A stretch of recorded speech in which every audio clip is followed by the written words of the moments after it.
1월 13일 목요일 예수 그리스도 그분은 하나님 아들.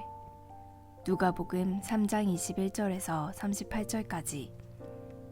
백성이 다 세례를 받을새 예수도 세례를 받으시고 기도하실 때에 하늘이 열리며 성령이 비둘기 같은 형체로 그의 위에 강림하시더니 하늘로부터 소리가 나기를 너는 내 사랑하는 아들이라 내가 너를 기뻐하노라 하시니라. 예수께서 가르치심을 시작하실 때에 30세쯤 되시니라. 사람들이 아는 대로는 요셉의 아들이니 요셉의 위는 헬리요, 그 위는 마따시요, 그 위는 레위요, 그 위는 멜기요, 그 위는 얀나요, 그 위는 요셉이요, 그 위는 마따디아요, 그 위는 아모스요, 그 위는 나음이요, 그 위는 에슬리요, 그 위는 낫게요, 그 위는 마아시요, 그 위는 마따디아요, 그 위는 서머인이요, 그 위는 요색이요, 그 위는 요다요, 그 위는 요하나니요, 그 위는 레사요, 그 위는 스룹바벨이요, 그 위는 스알디엘이요, 그 위는 네리요, 그 위는 멜기요, 그 위는 아띠요, 그 위는 고삼이요, 그 위는 엘마담이요, 그 위는 에르요, 그 위는 예수요, 그 위는 엘리에서요, 그 위는 요림이요, 그 위는 마따시요, 그 위는 레위요, 그 위는 시므온이요, 그 위는 요다요, 그 위는 요셉이요, 그 위는 요남이요, 그 위는 엘리야김이요, 그 위는 멜라아요, 그 위는 맨나요, 그 위는 마따다요, 그 위는 나단이요, 그 위는 다윗이요, 그 위는 이세요, 그 위는 오벳이요, 그 위는 보아스요, 그 위는 살몬이요, 그 위는 나손이요, 그 위는 아미나답이요, 그 위는 아니요, 그 위는 헤스론이요, 그 위는 베레스요, 그 위는 유다요, 그 위는 야곱이요, 그 위는 이삭이요, 그 위는 아브라함이요, 그 위는 데라요, 그 위는 나홀이요, 그 위는 수룩이요, 그 위는 르우요, 그 위는 베렉이요, 그 위는 헤버요, 그 위는 살라요, 그 위는 가이나니요, 그 위는 아박사시요, 그 위는 셈이요, 그 위는 노아요, 그 위는 레멕이요, 그 위는 무두셀라요, 그 위는 에녹이요, 그 위는 야렛이요, 그 위는 마알랄렐이요, 그 위는 가이나니요, 그 위는 에노스요, 그 위는 셋이요, 그 위는 아담이요, 그 위에는 하나님이시니라. 오늘의 말씀 요약. 예수님이 세례를 받으시고 기도하실 때 하늘이 열리며 성령이 비둘기 같은 형체로 그 위에 강림하십니다. 그리고 사랑하는 아들이요 기뻐한다는 소리가 하늘에서 들립니다.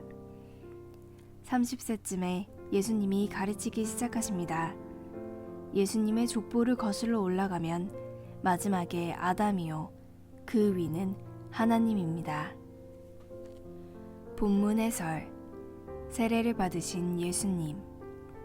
3장 21절에서 22절까지. 하나님 아들 예수님이 세례 요한에게 세례를 받으십니다.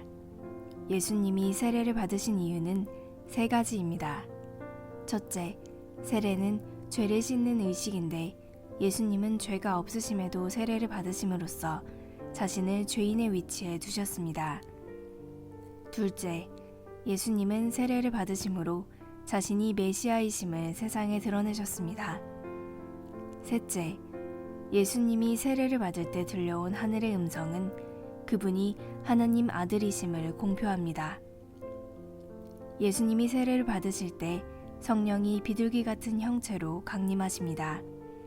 이는 예수님이 성령의 권능을 충만히 입으셨음을 상징합니다. 이렇듯 죄 없으신 예수님이 세례를 받으신 것은 죄 많은 우리를 구원하시기 위함입니다. 예수님이 세례를 받으신 이유는 무엇인가요? 세례를 받는 이의 마음가짐은 어떠해야 할까요? 예수님의 계보, 3장 23절에서 38절까지. 예수님의 계보는 하나님의 구속사입니다. 마태복음 1장의 계보가 법적이라면 누가복음의 계보는 육적입니다. 누가복음의 계보에는 77명의 조상이 나옵니다. 사람들이 아는 대로는 요셉의 아들이니 라는 말로 시작하는데, 이는 유대인들이 예수님을 요셉의 아들로 알지만 실은 그렇지 않다는 뜻입니다. 즉, 예수님이 요셉의 진짜 아들이 아니라고 밝히면서 그분이 동정녀 마리아의 몸에서 태어나신 사실을 강조하는 것입니다. 예수님의 계보는 아담을 넘어 하나님까지 갑니다. 하나님이 예수님의 진정한 아버지이십니다. 예수님을 믿는 사람은 누구나 예수님 안에서 하나님 자녀가 됩니다. 예수님의 계보는 누구에게까지 거슬러 올라가나요? 내가 사랑하고 섬길 진정한 아버지는 누구인가요? 오늘의 기도. 하나님, 하나님의 아들이신 예수님이 인간의 역사 속으로 찾아오셔서 인류를 죽음에서 건지셨음을 고백합니다. 예수님으로 말미암아 새 생명을 얻고 이제 하나님께 완전히 이어진 삶을 선물 받았으니 감사합니다. 이 은혜를 기억하며 하나님의 기쁨이 되는 자녀로 살게 하소서. 묵상 에세이 함께 하시는 은혜. 오늘 주님과 살다 박광석. 항상 함께 해주는 누군가가 있다는 것은 삶의 행복과 자신감을 갖게 하는 중요한 요소입니다. 비록 육신이 함께 있지 않을지라도 정신적으로 누군가의 전폭적인 지원을 받는다면 크나큰 안정감과 평강이 생깁니다. 육신을 무가치하게 여겨서는 안 되겠지만 영적 풍성함이 있는 사람들에게는 물질적 자원 이상의 자산이 있음이 분명합니다. 예수님은 이 땅에 계실 때 세상이 부러워할 부와 권력을 가지신 분이 아니었습니다. 연약한 인간의 몸을 입고 오셔서 우리와 생사고락을 같이 하셨습니다. 그러나 그분은 늘 하나님 아버지와 소통하셨고 성령으로 충만하셨습니다. 그 권능으로 우리를 죄의 권세로부터 건지셨습니다. 예수님을 믿는 우리에게도 하나님의 크신 사랑이 임합니다. 인간은 아무리 사랑하는 사이여도 상대를 완벽하게 이해하지 못하지만 우리의 모든 것을 지으신 하나님은 누구보다 우리를 잘 알고 계십니다. 예수님이 인간의 몸을 입고 오신 신비가 이 대목에 있습니다. 건강한 사람은 아픈 사람을 보면 얼마나 아플까 하고 짐작할 뿐이지만 같은 고통을 공유한다면 진정한 위로자가 될 수 있습니다. 예수님을 통해 우리에게 완전한 사랑이 임한 것입니다. 아무것도 없는 사람 같아 보이나 늘 하나님을 바라보는 사람은 가장 강하고 부유합니다.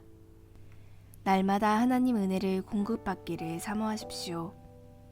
우리는 작고 유한한 존재지만 하나님과 함께하는 삶은 증량할 수 없는 가치를 지니게 됩니다. 한 절 묵상. 누가복음 3장 38절. 예수님의 족보를 거슬러 올라가면 가장 위에 나오는 사람이 아담입니다. 그 위는 하나님입니다. 아담과 하나님 사이에 다른 사람은 없습니다. 아담은 이 세상의 첫 사람입니다. 하지만 첫사람 아담은 불순종으로 실패하고 넘어져 모든 인류에게 죄를 전가시켰습니다. 반면 예수님은 죽기까지 순종하심으로 하나님의 의를 이루셨습니다.